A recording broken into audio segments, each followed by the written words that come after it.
Good day, gamers. Purple Mentat here, bringing you episode 16 of my Regrowth Let's Play, enjoying a sunrise in the wasteland, and envisioning a day where this green grass spreads over everything that I can see. Alright, last time we left off with a partially finished Endoflame system. Today, we're going to take this up to automated levels. Well, partially automated. I'll still have to fuel it manually, but that's okay. Step one among this is actually going to be involving better barrels. Specifically, I need to get myself a couple of Eyes of Ender, and I need some iron right here. Actually, I'm going to need a fair bit of iron. And I want to make myself the B-Space tuning fork, like so. And then I want to combine those Eyes of Ender with this obsidian to make ender chests from Minecraft. I need more stuff than I have. There we go, 2 of you. I need 2 levers. And I'm gonna need, let me think, just a little bit of spruce wood. As well as 8 cobblestone.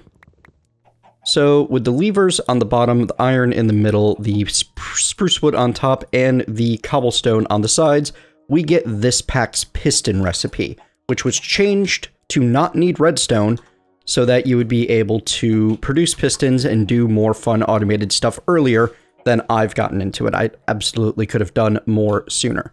All right, so that's the basics. Now, I'm actually going to need to make 2 more pistons, aren't I? In any case, 2 pistons and an ender chest gets you a B-Space upgrade. Let me just, hang on. Shift-click to get a stack at a time, by the way, folks. Let me just get the other one of these made real quick.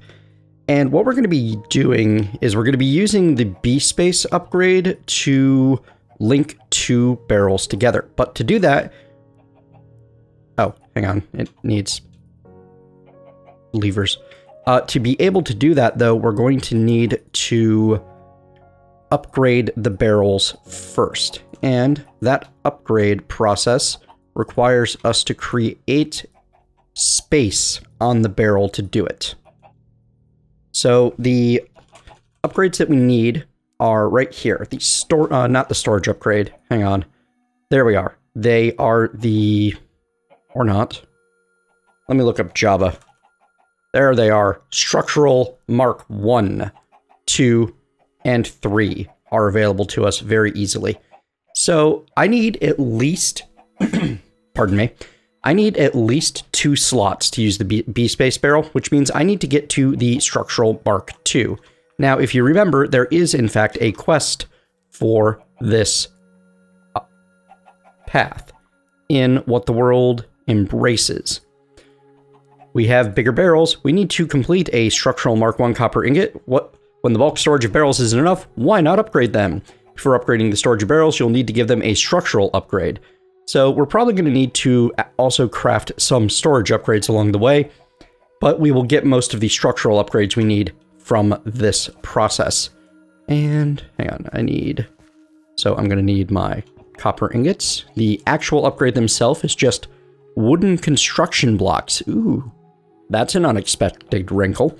The construction blocks are made from logs and fences, by the way.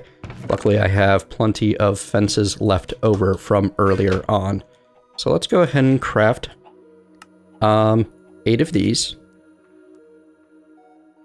And then we can turn those 8 into the 2 of these copper, our Mark 1 space upgrades. There we go. Structural upgrades. There we are. And now it wants us to make the storage upgrade. Each storage upgrade increases the capacity of a barrel by 64 stacks.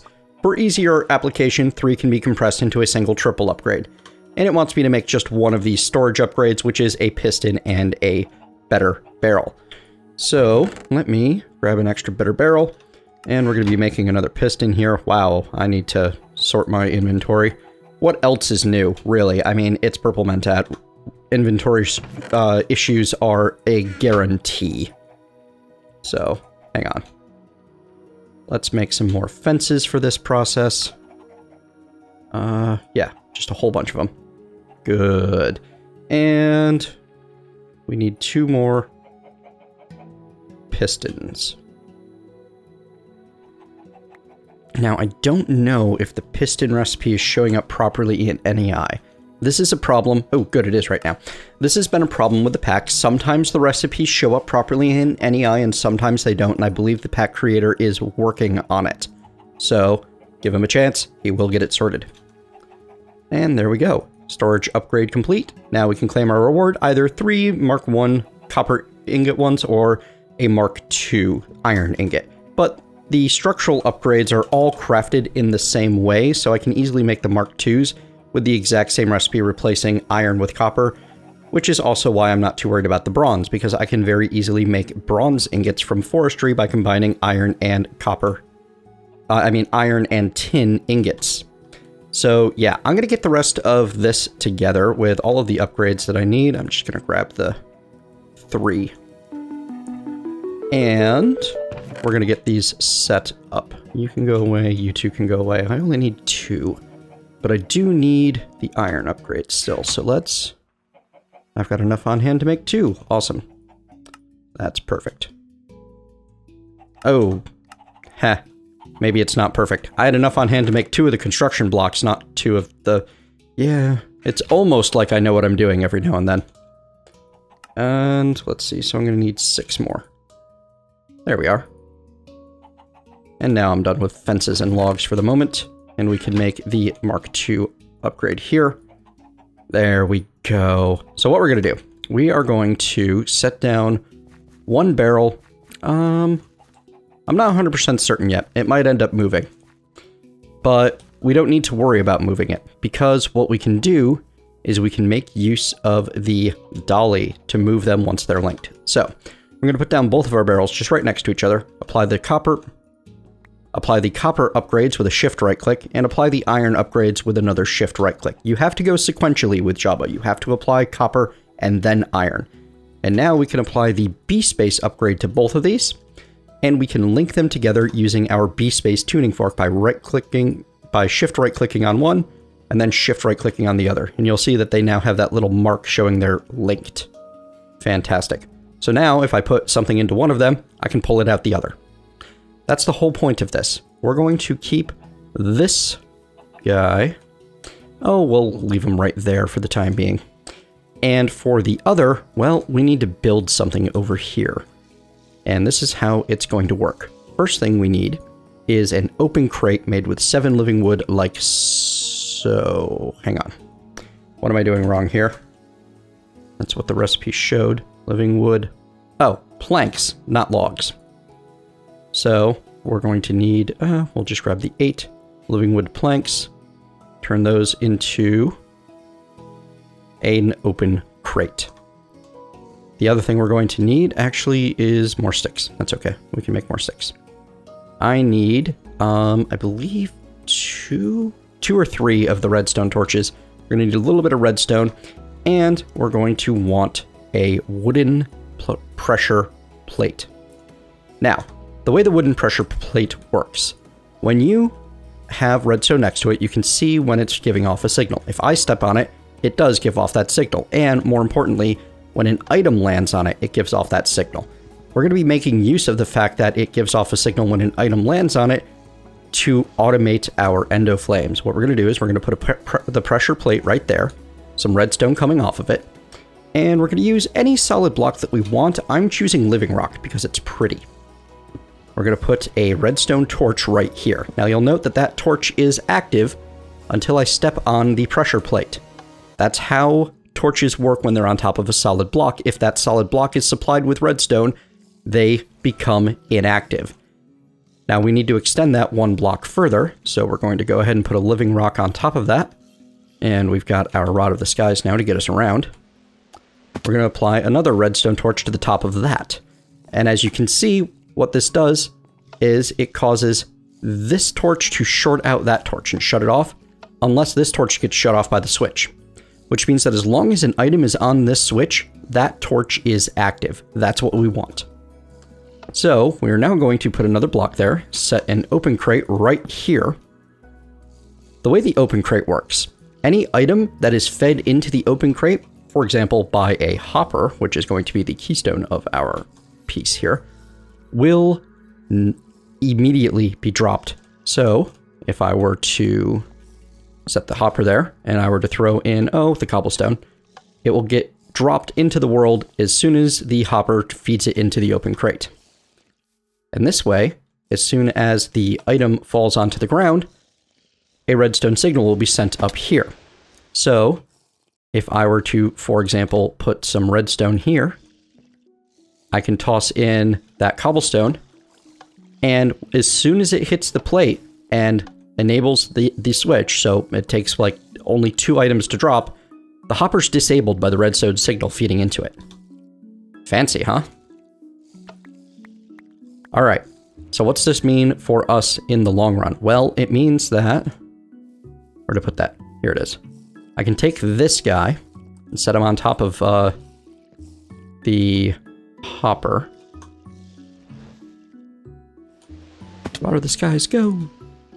Right there. And now, if I were to run back to my base area and grab, for example, 21 charcoal and toss it into this barrel here, well, I can see that the hopper starts pulling out charcoal and then gets stopped, and then starts pulling some more out after the charcoal gets consumed by the Endoflames. So it will always keep 2 of whatever is being used as fuel sitting there waiting to be consumed by the Endoflames. And the Endoflames will eat them up and start producing mana, and then when it runs out, oh look, there's an item waiting there for it. All I need to do is make sure that I keep this barrel full. Now, this can be taken one step further and made even better, because this here, this living rock, is turned off by a redstone signal. This torch here, the whole thing is dependent on redstone signals. So what I can do is I can take a look at the amount of mana in the mana pool and also set it up to turn off when the mana pool gets full. So let me grab what I need to do for that. Specifically, we're going to need a redstone comparator to make this work. And the comparator is made with nether quartz, 3 torches, and 3 stone. And I need more sticks again. Actually, no, I have exactly enough sticks. Amazing. So let's make that redstone comparator. There we go. Now, the redstone signal that comes off of the mana pool is going to be determined by the amount of mana that's currently in it. For example, at the moment, it's a little bit full, so it's only giving off a power 1 signal. Every space of redstone causes it to stop being able to transmit. So if I push it this far, that's 1, 2, 3, 4, 5, 6. It will fill to 6 out of 16. If I wanted it to have to fill fully, then I would need to set it up so that either there were enough spaces or use something else that would be able to read that the comparator was at full strength before it would shut off that torch. However, now I have Endoflames that will help me when my mana pool is very, very low. But once my mana pool reaches, around 50%, well, around 40%, they will stop consuming fuel automatically from the barrel. And I can keep that barrel fueled easily by just loading, for example, coal, which I have an easy infinite supply of, into this barrel right here. I'm probably going to want to set up a coal field, or at least a little one. There we go. Mana production is go. I'm pretty happy about this. I hope you guys will find this little build useful. Endoflames produce a good bit of mana quickly, so they're really good. They're really great for making things work like that. Now, I do want to move this mana pool slightly, so we're actually going to grab some of this up, and we're going to make use of our mana tablets to be able to do this. And I'd like to get the mana pool, back 2 from where it currently is. Just a little bit of a difference in space. So what we're going to do is we're going to set this to function mode. We're going to right click this until it's accepting mana from items, and then we're just going to toss our mana tablets on top of it so that this mana pool can fill up from the mana tablets that we currently have. And it will fill pretty quickly, absorbing all of the mana that those tablets have. As soon as we see the bar stop moving, we will know that the tablets are drained, or the bar might end up full, either way. And what we're going to do is we're going to set the comparator coming off of this mana pool. Oops. I accidentally got some redstone into the Runic Altar. Can fix that, though. Easy enough. Actually, no, we're not going to have the comparator coming off of this mana pool. I've got other plans. You'll see those briefly. In any case, if we want to then drain off this one, we just have it sparing mana 2 items, and we go ahead and we toss our mana tablets in there, and we wait for the pool to be empty. And as soon as the pool's empty, we break it. There we go. Pool's empty. Break the pool. And it's now sending mana over there. Now, let's see. Yep, that does not look like it's getting to the mana loss range. Which is exactly what I need. I need to make sure that it is... Oh, why are you? Huh? Mana spreader in bind mode. Shift right click you. Shift right click you. Oh, you're full. That's the problem. Hang on. We can fix that. Set you to function. Set you to sparing mana 2 items. There we go. As you can see, the mana beam seems full strength the full way through. You would see it quickly becoming a lot thinner when it hit. Anyway, looks pretty good. I'm happy with this. Now, we are going to need to lose the power that is currently in these mana spreaders, but we can fix that simply by binding to there. Oh, this is function mode. Hang on. Bind you to... Nope. Targeting is an issue. So we're going to have that mana spreader feed into the pool, and this mana spreader feed into the pool. We're going to fill that pool full. Take our tablet, refill the other one. Excellent. Now, 1 mana pool is nice. It's good. It's a good start at storing mana. However, there's an easy way to drastically increase our potential mana storage. And I think that I'm going to grab the materials that I need to make that happen, as well as get my alchemy catalyst repositioned. And once I have everything I need to do that, I shall return. Alright folks, here's what we're going to be doing to drastically increase our mana storage potential. We are going to create a device known as the Mana Distributor. And this... Mana Steel, Living Rock. Oh right, it's a crafting station next to a chest. That's the problem. Doesn't like any eye. Persistent bug that always drives me nuts. And we're going to need 2 more of the mana pools, actually. So let's get those down. What we're going to do, we're going to put our mana distributor right here. And you'll note that this mana pool is doing pretty well.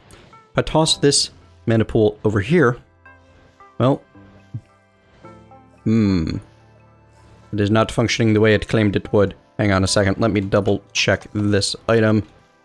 Mana Distributor will fix all those issues by placing it adjacently to a few mana pools on its sides. When it receives mana through Mana Burst... Oh, when it receives mana, it'll equally spread it to adjacent pools. Well then, I can work with that. Hang on a second, let me alter the equation here. We're going to set the distributor there.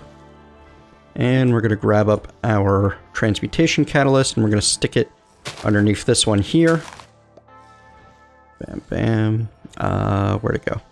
Alchemy catalyst. Apologies. And then this mana pool will go right here, and you see that it begins charging up as well.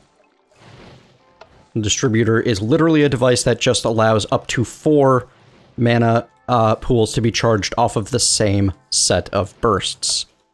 I say up to because it is actually relatively difficult to aim the spreader to hit the distributor and miss a mana pool in the way. But it is possible, especially if you use certain lenses. Oh, this is a diluted pool. Hang on. Diluted pools are not welcome here. Become proper mana pools. And we'll keep the other one in here for the time being. We will definitely have use of it later. Oh boy. It is raining. Hang on. I've found that thunder... You cannot reduce the volume of thunder with the weather settings. You can only decide if it is muted or not, which is a bit of a shame. So yeah, now we have some serious mana generating and storage potential. I'm pretty happy about that. I do want to do one more thing, though. I want to make a couple more of those potency lenses. And these, when they are applied to the mana spreader that is feeding a runic altar, will allow the runic altar to function faster. So let's get our 2 runic altars set back up, because I do like having both of those. And let's make them better. What was that? Fire? Fire. Okay. Because we have a lot more work to do with the runic altar before we are done. All of my hate. There. There. There we go. Now I can shift click things so much better. Okay. And we want balls. They don't stack. There we are. 1, 2 potency lens. Runic altar. Mana spreader. You know what? I kind of like the idea of moving this guy over here and having the 2 runic altars come off the same mana pool. You know what? We can have the 2 runic altars right like that by putting 1 mana spreader, whoops, there, 1 there, and using our binding wand to link you with you and you with you. Fantastic. Now we just apply the potency upgrade to the front of both of them. And now we have a couple of runic altars with potent mana spreaders waiting to function. And this one has access to 2 pools, but you know what? That's okay. Not a big deal. So this is the pool that's currently not connected to anything automatic, or not connected to any devices, but we're definitely going to be making use of most of these mana pools over time. And we're also going to be increasing our generating potential over time as well. I'm not sure if this one spreader is quite keeping up with these Endoflames, but that's okay. We do have some other goodies on the way. Now, the very first thing that I want to do, as far as using some of this new mana generating potential is concerned, is use it to increase the growth speed of my crops. Let me get together the materials I'm going to need for that, and I shall return briefly. All right, folks, step 1 for the device I want to make is to make myself the Rune of Spring, which is a water rune, a fire rune, 1 wheat, and 3 saplings. And we're going to get that started. Go ahead. Start crafting. We're going to make a number of these. While we wait, though, there is something else important that we can work on. Hang on. Let me get this comparator set back up so it's just out of my inventory. I would like... You know what? We can measure based on this one right there. As you can see, now that this thing is up to power 5, so, you know what? No. That's not high enough. This is the simple way to increase the power required. So that's 1, 2, 3, 4, 5, 6, 7, 8. This mana pool will need to be 50% full before it will shut off the Endoflames. That's a little bit better for me. I like that more. And we can make sure that we use that mana pool as our source for the other goodies. The mana tablets, yeah. There we go. Couple Rune of Spring. I get so much flack for mispronouncing that, but it's just, I don't know, it doesn't work with my accent for some strange reason. Now, one of the other very important things we're going to need to get, hang on a moment, let me, oh, you cannot actually insert things from the rear of these. Make sure you're going from the front. I need to grab some long grass, which is going to require my... Why do I not have my shears in the bag that my shears should live in? Sigh. Get my crops back on there. There we go. And we're going to need 4 long grass for what I'm doing. And that long grass gets combined with redstone in any crafting interface to create the redstone root from Botania. This is the basis of 14 different functional flora, all of which do some really cool things. Actually, speaking of which, as long as we're making some of these, I'm just going to go ahead and harvest the long grass that I have, and I'm going to turn the other 7, well, or we'll make 7 more of them. That might be more than I need for a while, but I'd like to have an excess rather than a lack, if you understand. Alright, so now, as long as we're creating more runes, we can continue working on some other things as well.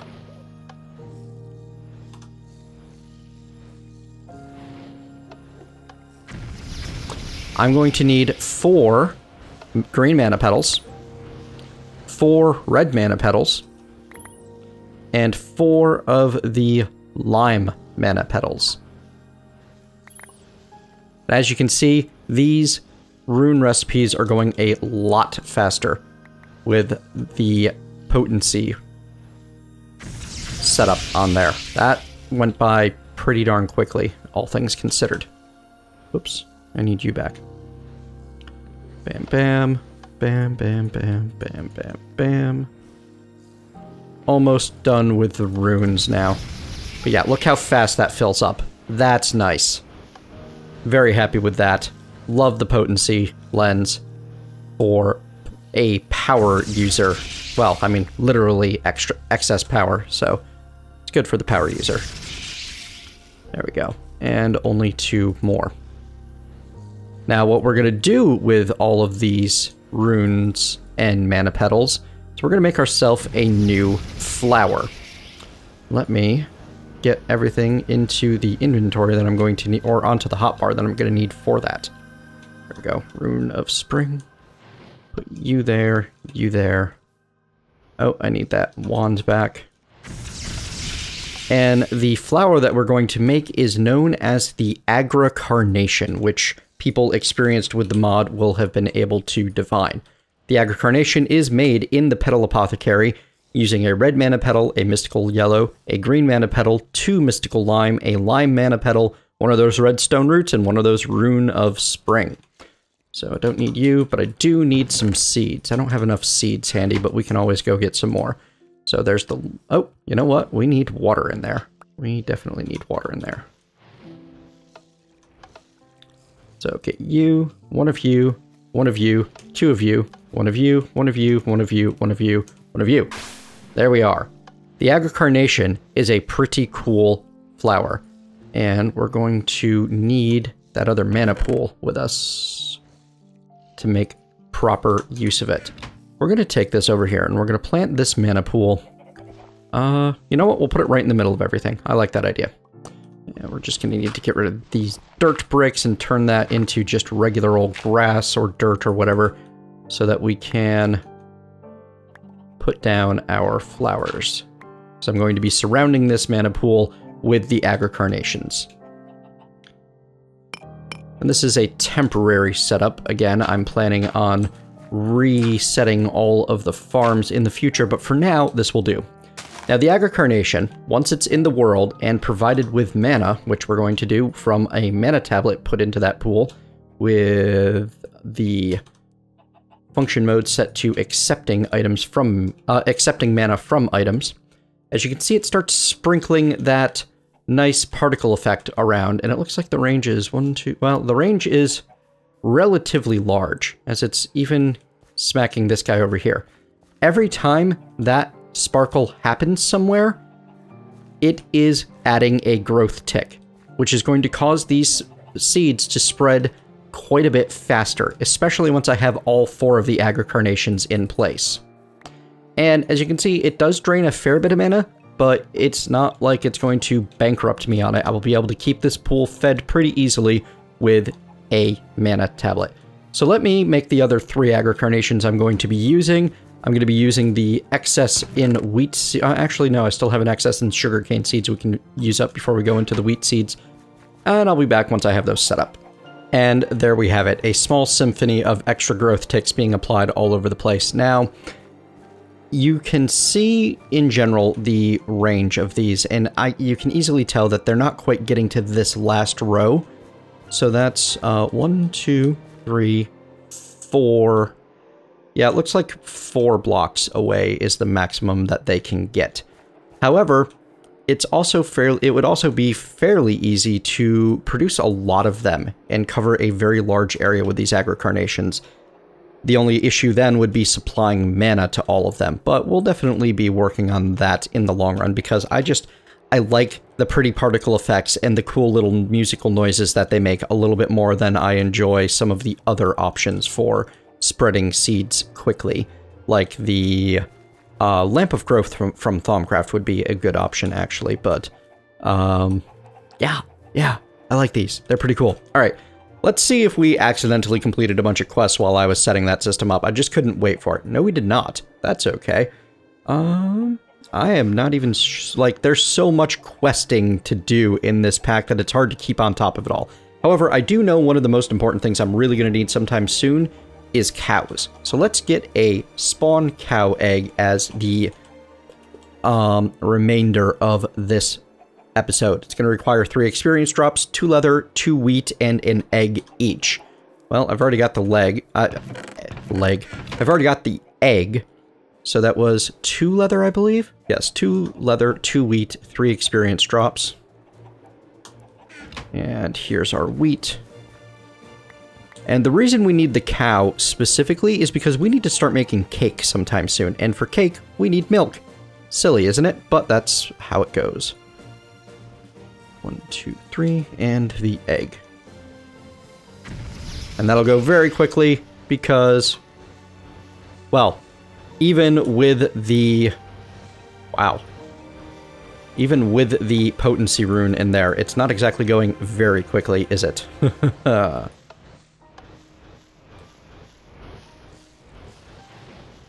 We're starting to do some really fancy things with Botania, and I could not be happier about that. Come on now. There we are. Bam. 1 cow egg get and 1 quest complete. 8 experience drops and a spawn cow egg are my reward. And all of these, well, some of these open 1 quest elsewhere. So does this little piggy. I should make myself pigs. And as you can see, in the way the world works, we did finish Etched in the one part of Etched in the World, Rune of Spring. We need the runes of Winter, Autumn, and Summer. And these cows are going to be what power our way to the Rune of Winter, because that is what requires cake. Cake, snow, which we have easy access to lots of, runes of water, runes of earth, and wool creates your Rune of Winter. Unfortunately, that is all the time that we have for today, so between episodes, I'm going to be setting up a little pen for my cows, and I'm going to start breeding them together a bit, and I'll probably get myself up to at least 6-ish cows. Yeah, that sounds decent. We'll probably just build it right off of the chicken pen for the time being. Actually, kind of want the chicken pen to be moved over one, so, Anyway, I hope you have enjoyed the episode. If you have, please leave a thumbs up and tell me what you liked about it, and if you have not, please leave a thumbs down and tell me what you disliked about it, like the constant fighting with my inventory that I do. I swear that I will never get my inventory into a satisfactory place for myself or my viewers, but I guess that's just part of the YouTube experience, isn't it? 3, 4, 5, 6, 7... So yeah, either way, you will be interacting with the channel and ensuring that I continue to show up in your subscriber feed. I'll see you next time.